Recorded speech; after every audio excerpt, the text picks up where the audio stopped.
औज़ुबिल्लाहि मिनश्शैतानिर्रजीम बिस्मिल्लाहिर्रहमानिर्रहीम।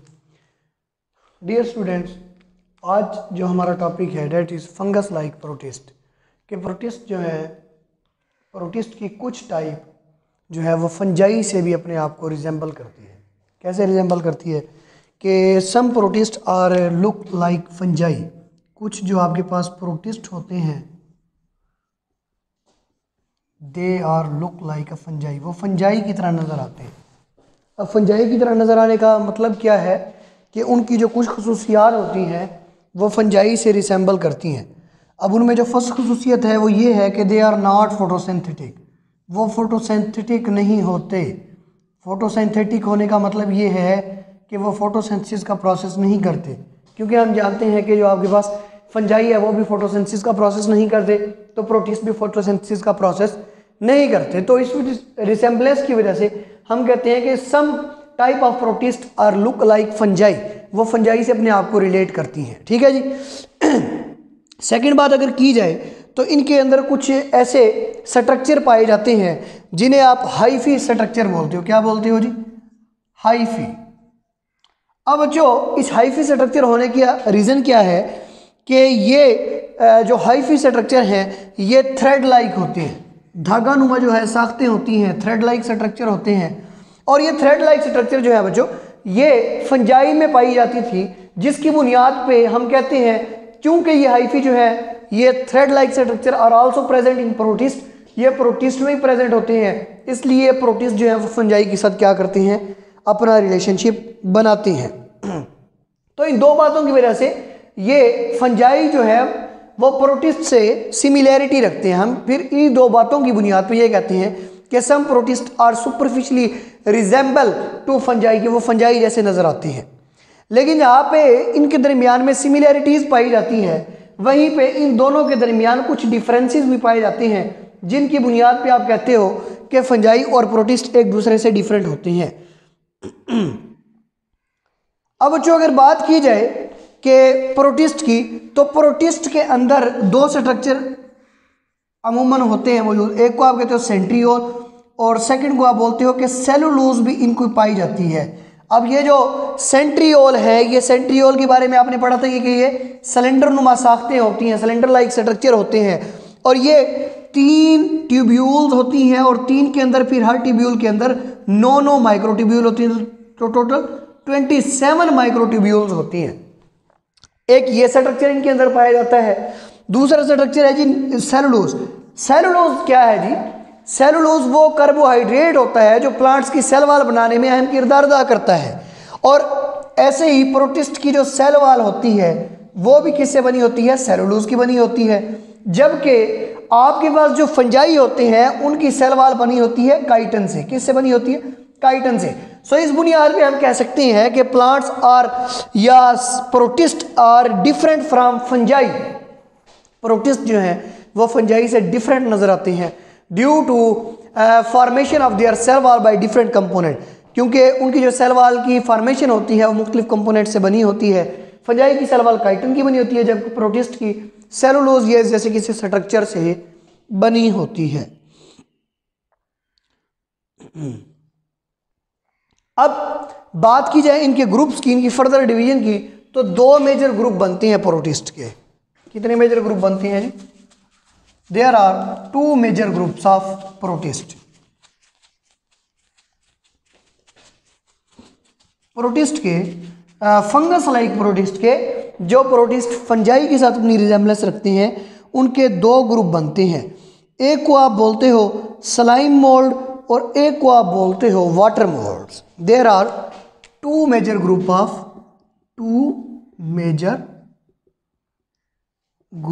Of fungus like protist. Fungus like protist के 2 major group बनते हैं। एक को आप बोलते हो स्लाइम मोल्ड और बी को आप बोलते हो वाटर मोल्ड। आज जो हमने डिस्कस करना है बच्चों वो ये स्लाइम मोल्ड है। वाटर मोल्ड को हम कल डिस्कस करेंगे। तो देख लेते हैं जी, आपके पास जो स्लाइम मोल्ड है वो कैसा होता है, उसकी अकरेंस कैसी होती है और उसका स्ट्रक्चर कैसा होता है और वो कहाँ कहाँ पे पाया जाता है। सो अगर फर्स्ट बात देखी जाए तो जो फीडिंग स्टेज है स्लाइम मोल्ड का वो एक प्लाज्मोडियम है। जो इसका फीडिंग स्टेज है मतलब जो इसके खाने का, इसकी खुराक का जो स्टेज होता है वो रिजेम्बनेंस रखता है किससे जी, प्लाज्मोडियम से। Feeding stage of a slime mold is resemble और is a plasmodium, a multinucleate mass of cytoplasm that can grow to 30 centimeter to 1 feet in diameter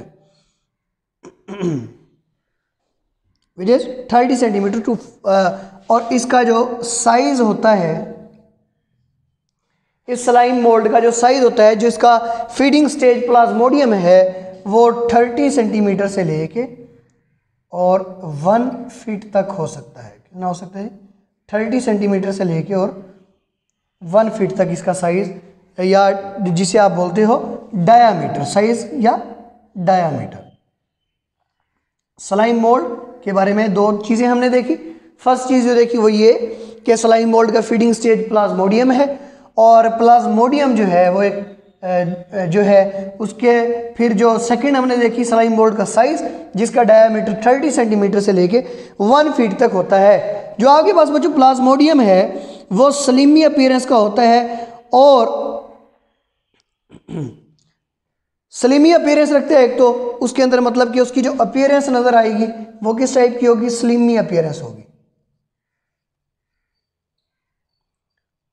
slimy appearance होगा। और सेकंड चीज ये है कि स्लिमी अपीयरेंस होने के साथ साथ ये जो गले सड़े पत्ते होते हैं जिसे आप लीफ लिटर्स बोलते हो, गले सड़े पत्तों को आप क्या बोलते हो जी, लीफ लिटर्स, गले सड़े पत्तों को आप लीफ लिटर्स बोलते हो। तो इसकी जो अकरेंस है वो लीफ लीटर्स होते हैं। हमने यहाँ पे 4 बातें की हैं कि स्लाइम मोल्ड का फीडिंग स्टेज प्लाज्मोडियम है, उसका साइज 30 सेंटीमीटर से 1 फीट तक हो सकता है। थर्ड बात हमने ये की कि प्लाज्मोडियम स्लाइमी अपीयरेंस का होता है। किसका होता है जी, स्लाइमी अपीयरेंस का। आपको याद है कि प्लाज्मोडियम के बारे में से ये जो बात लिखी है ना कि प्लाज्मोडियम लीफ लिटर्स पे जो गले सड़े पत्ते हैं वहां पे पाया जाएगा।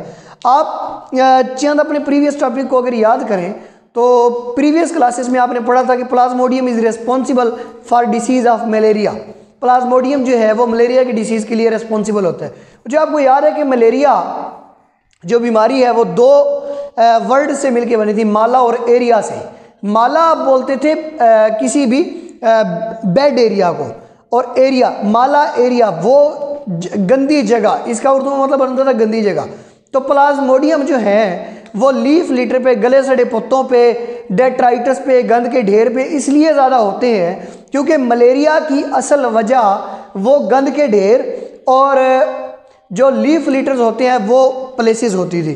तो वहाँ पे दरअसल मौजूद होते थे Plasmodium, and that's why Plasmodium is responsible for disease of malaria. और इसलिए प्लाज्मोडियम जो है वो मलेरिया की डिसीज़ के लिए रिस्पॉन्सिबल होते थे। सो यहाँ पे अगर हम बात करें इसके फर्दर स्लाइम मोल्ड्स की फर्दर करेक्टरिस्टिक की, तो इसके बाद जिस करेक्टरिस्टिक का प्लाज्मोडियम के बाद वो बुक में डिस्कस किया जाता है वो ये है कि ये जो है चैनल बनाते हैं।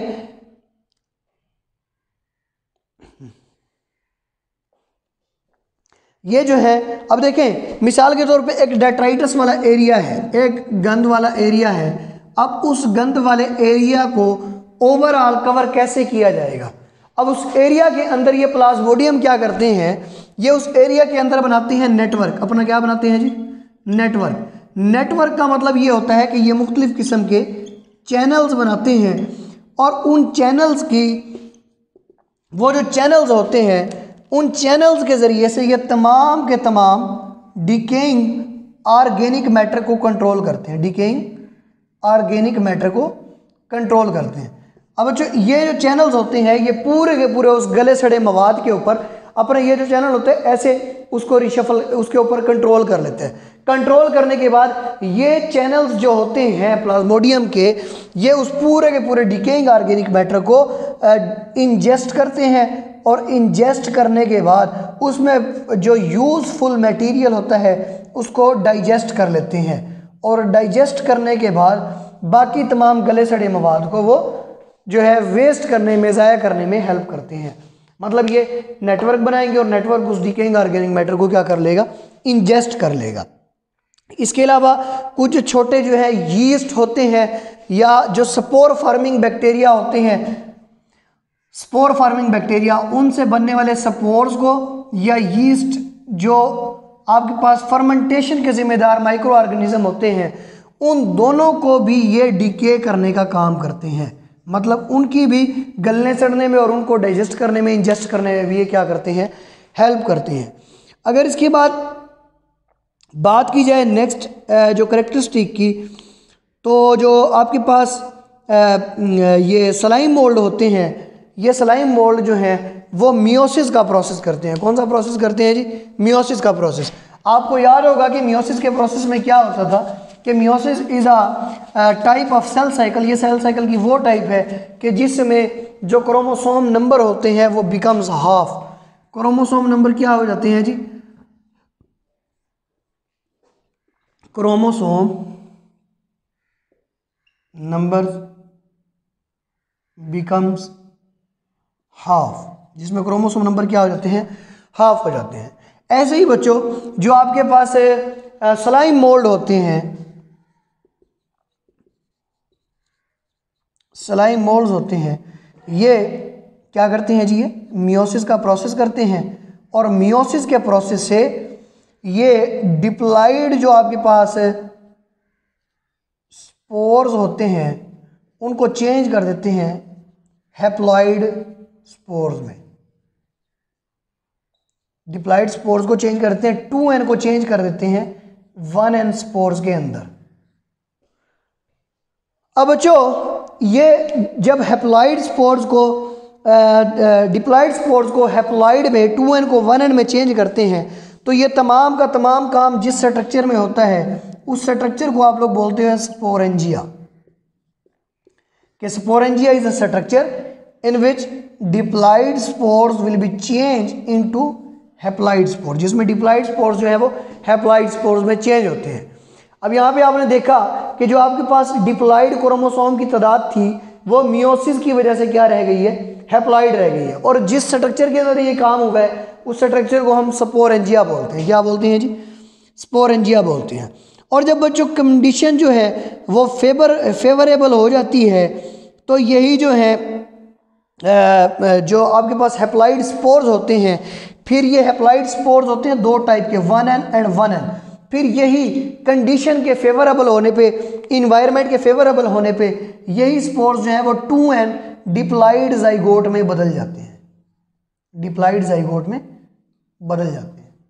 जैसे ही कंडीशन फेवरेबल होती है तो डिप्लॉइड जाइगोट में बदल जाते हैं। हमने स्टार्ट से ये बात की कि when there are unfavourable conditions are available, जब आपके पास कंडीशंस फेवरेबल नहीं होती तो स्पोर डबल डिप्लॉइड स्पोर्स जो होते हैं वो स्पोरेंजिया के स्ट्रक्चर में दो हैप्लॉइड स्पोर्स में बदल जाते हैं, और जब कंडीशंस फेवरेबल होती हैं तो ये दोनों जो हैप्लॉइड गैमीट्स या हैप्लॉइड स्पोर्स जिन्हें आप कहते हो ये मिलते हैं और डिप्लॉइड जाइगोट बना देते हैं। Then this zygote will change into multi nucleate plasmodium, each nucleus being diploid. और फिर यही जाइगोट जो होता है बच्चों, यही जो आपके पास 2n डिप्लॉइड जाइगोट होगा वो एक मल्टी न्यूक्लिएट प्लाज्मोडियम में बदल जाता है। मल्टी न्यूक्लिएट प्लाज्मोडियम में ये चेंज हो जाता है। अब यहाँ पे मल्टी न्यूक्लिएट का मतलब ये होता है कि प्लाज्मोडियम के उस सेल के अंदर जो है वो एक डिप्लॉइड न्यूक्लियस पाए जाते हैं, ईच न्यूक्लियस बीइंग डिप्लॉइड, कि इसका अगर यहाँ पे एक सेल ऐसे मौजूद है तो उसका जो न्यूक्लियस होगा वो उसके अंदर कितने होंगे, 2 न्यूक्लियस होंगे। फिर एक सेल है तो उसके अंदर कितने न्यूक्लियस होंगे, 2। फिर एक सेल है तो उसके अंदर न्यूक्लियस कितने होंगे, 2। मतलब उसका जो न्यूक्लियाई होगा, जो उसका न्यूक्लियस होगा वो 2n हो जाएगा, डिप्लॉइड हो जाएगा, क्योंकि ये डिप्लॉइड जाइगोट के बाद जो है वो मल्टी न्यूक्लिएट प्लाज्मोडियम बनता है। अगर लास्ट पैराग्राफ की बात की जाए तो जो आपके पास प्लाज्मोडियल स्लाइम मोल्ड होता है उसका नाम पाइसेरम पोलिसेफेलम होता है। पाइसेरम पोलिसेफेलम उसका साइंटिफिक नेम होता है जी, पाइसेरम पोलिसेफेलम। जो आपके पास प्लाज्मोडियल स्लाइम मोल्ड होता है, जो स्लाइम मोल्ड के फीडिंग स्टेज में प्लाज्मोडियम यूज हुआ था उसका नाम आपके पास होता है जी पाइसेरम, उसका नाम होता है जी पाइसेरम पोलिसेफेलम। पाइसेरम पोलिसेफेलम जो है ये वो प्लाज्मोडियल जो है वो प्लाज्मोडियल स्लाइम मोल्ड होता है। प्लाज्मोडियल स्लाइम मोल्ड होता है कि जो इस सारे के सारे फीडिंग स्टेज में, इस रिप्रोडक्शन के स्टेज में, इस फीडिंग स्टेज में यूज होता है। उसे क्या बोलते हैं जी, पाइसेरम पोलिसेफेलम is a model organism that has been used to study many fundamental biological process such as growth and differentiation and cytoskeleton की जो है स्टडी के अंदर ये यूज होता है। जो डिफरेंशिएशन के प्रोसेस में यूज होता है,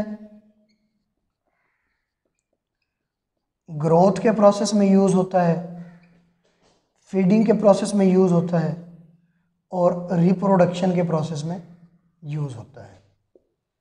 मैंने क्या बोले, लास्ट पैराग्राफ में ये लिखा हुआ है कि जो आपके पास प्लाज्मोडियल स्लाइम मोल्ड यूज हुआ है उसका नाम होता है पाइसेरम पोलिसेफेलम। और ये प्लाज्मोडियम स्लाइम मोल्ड वो होता है कि जिसकी बुनियाद पे, जिस स्लाइम मोल्ड की बुनियाद पे आप स्लाइम मोल्ड के अंदर डिफरेंशिएशन का प्रोसेस स्टडी करते हो, ग्रोथ का प्रोसेस स्टडी करते हो, फीडिंग, रिप्रोडक्शन, इन तमाम प्रोसेस को स्टडी करते हो। तो आज बच्चों हमने फंगस लाइक प्रोटिस्ट की करैक्टरिस्टिक देखी हैं, उसके बाद इसकी फर्स्ट टाइप जिसे आप स्लाइम मोल्ड बोलते हो उसके बारे में स्टडी की है।